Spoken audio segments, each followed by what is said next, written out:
الإنسان يقول أنا شلون أسيطر على قلبي؟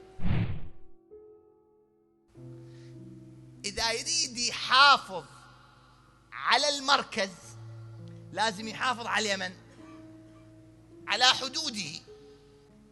المركز مالته، العاصمة مالته، المحور مالته شنو هو؟ القلب، باطنه. المخارج شنو؟ المخارج 7. الإنسان عنده 7 مخارج، هاي مخارج ومداخل. الحواس شقد؟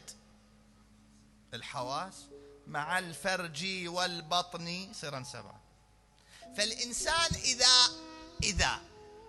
إذا حافظ على المخارج والمداخل حافظ على اليمن، على القلب. شلون يعني؟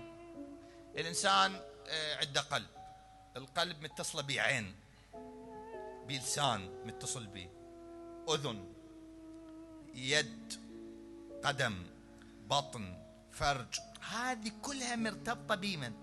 مرتبطة بالقلب. هذا القلب يتأثر بما يرى، يتأثر بما يسمع، يتأثر بما يشم، يتأثر بما يلمس، يتأثر بما يأكل. طبيعي جدا، طبيعي يا أخي، هذا القلب وباطن الإنسان. أحيانا الإنسان يقول أنا شلون أسيطر على قلبي؟ شلون الإنسان يسيطر على قلبه وهو يشوف حرام؟ شلون يسيطر؟ شلون الإنسان يسيطر؟ شلون يسيطر على قلبه وهو يسمع ما حرم الله؟ هو قبل صلاته بنص ساعة متابع له مسلسل ساعة كاملة. المسلسل بيها 100 فكرة شيطانية، بيها 100 صورة مبتذلة. يأذن صلاة الظهر يسأل يقول إيش عجب أنا ما أصير عندي حضور قلب في الصلاة؟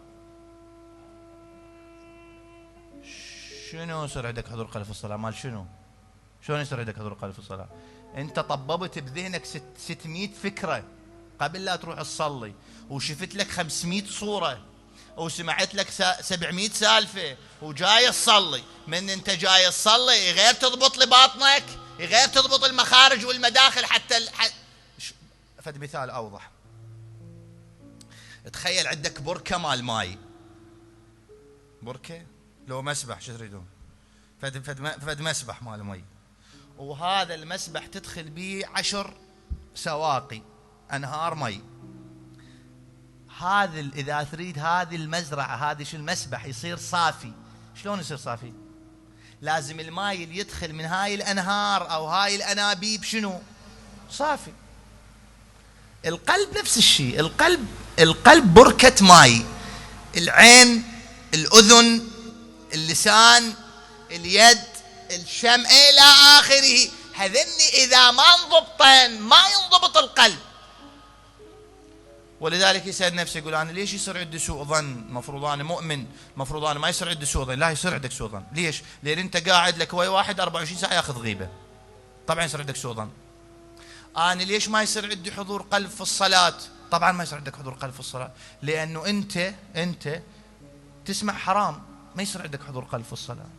أنا ليش ما أرى، ليش قلبي ما يشوف الحقائق الملكوتية والصور الربانية؟ ليش ما يصير؟ طبعا ما يصير.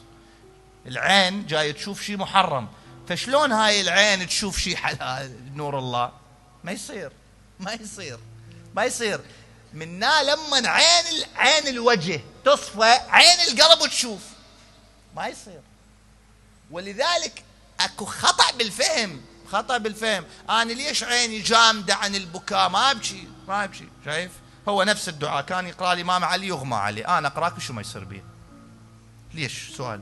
نفس دعاء كميل يقرأ المعصوم يشوف حتى ملائكة السماء تسبحوا وياه، انا اقراك شو ما اشوف. نفس القرآن الذي كان يقرأه رسول الله صلى الله عليه وآله، نفس القرآن شيب رسول الله، شيب. نفس القرآن أنا أقرأ كل شيء ما يصير بيه. ليش؟ لأن عندي خلل بالمداخل والمخارج، ما مسيطر لا على عيني لا على أذني لا على لساني، لا ما يصير. ليش ما ابكي على الحسين؟ ليه يا بعض الناس انا احضر مجلس ما ابكي؟ طبعا ما تبكي، طبعا ما تبكي، لان هاي انا عيني الراد لها ايش قد تنغسل بماء الندم حتى تطهر، بعدين نرجع نبدا من جديد. ليست المساله حسبالك هاي هي ما لها دخل، ما يصير يا اخي، ما يصير. انت تيجي تروح تزور الامام الحسين، انا ازور الحسين كل شو ما اشوف، انا هسه اروح ازور الحسين كل شو ما اشوف الشباك واشوف ناس وابدي وجهي واروح. ليش؟ غير يروح يزور الحسين يجوز يوقف قدام الحسين يقول له السلام عليك يا ابا عبد الله، يقول له وعليكم السلام ورحمه الله.